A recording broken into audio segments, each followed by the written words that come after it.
আমাদের মধ্যে এমন শক্তিশালী কিছু একটা আছে যে আমরা নিজেরাও এর সম্পর্কে জানি না। এভাবে চিন্তা করুন, আমাদের মস্তিষ্ক এটা কিন্তু রূহ নয়। এখানে খুব সূক্ষ্ম পরিসরে বৈদ্যুতিক সংকেতের মধ্য দিয়ে সবকিছু পরিচালিত হয়। একবার চিন্তা করুন, এই মস্তিষ্ক নিয়ে বিজ্ঞানীরা আসলে কতটুকু জানেন।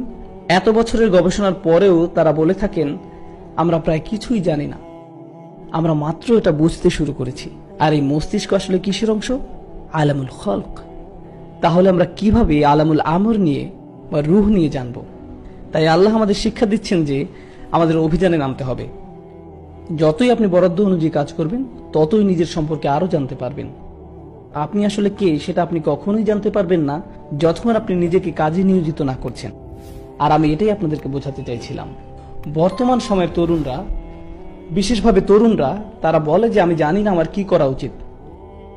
উস্তাদ আমাকে বলুন আমার কি করা উচিত, আমি কোন বিষয় পড়ব, কোন চাকরি করব। কিন্তু তারা আসলে কিছুই করে না।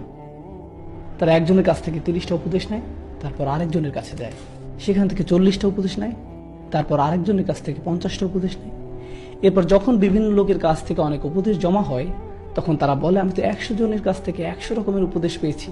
অবশ্যই, কারণ আপনি 100 জনের কাছে জিজ্ঞেস করেছেন আর 100 রকমের উত্তর পেয়েছেন, কারণ প্রত্যেক মানুষের মতামত ভিন্ন, তাই তারা ভিন্ন ভিন্ন উপদেশ দিবে। যতক্ষণ না আপনি নিজেকে কাজে নিয়োজিত করবেন, ততক্ষণ আপনি জানতে পারবেন না আপনি আসলে কি। আপনি আপনার শক্তি এবং দুর্বলতা কোনোটাই ধরতে পারবেন না। কোনো কাজ করার আগে ভয় পাওয়া বন্ধ করুন। উদ্যোগ নিতে ভয় পাবেন না। চেষ্টা করতে বা ব্যর্থ হওয়ার ভয় পাবেন না। ব্যর্থতা আসলে আপনার জন্য ভালো। এটা দেখিয়ে দেয় যে কোথায় ফাটল আছে, আপনাকে কোথায় উন্নতি করতে হবে তা দেখিয়ে দেয়। আবার আপনি কিসে ভালো সেটাও দেখিয়ে দেয়। হয়তো আপনাকে এতে আরো ভালো হতে হবে, কিন্তু এসব কখনোই হবে না যদি আপনি চেষ্টাই না করেন।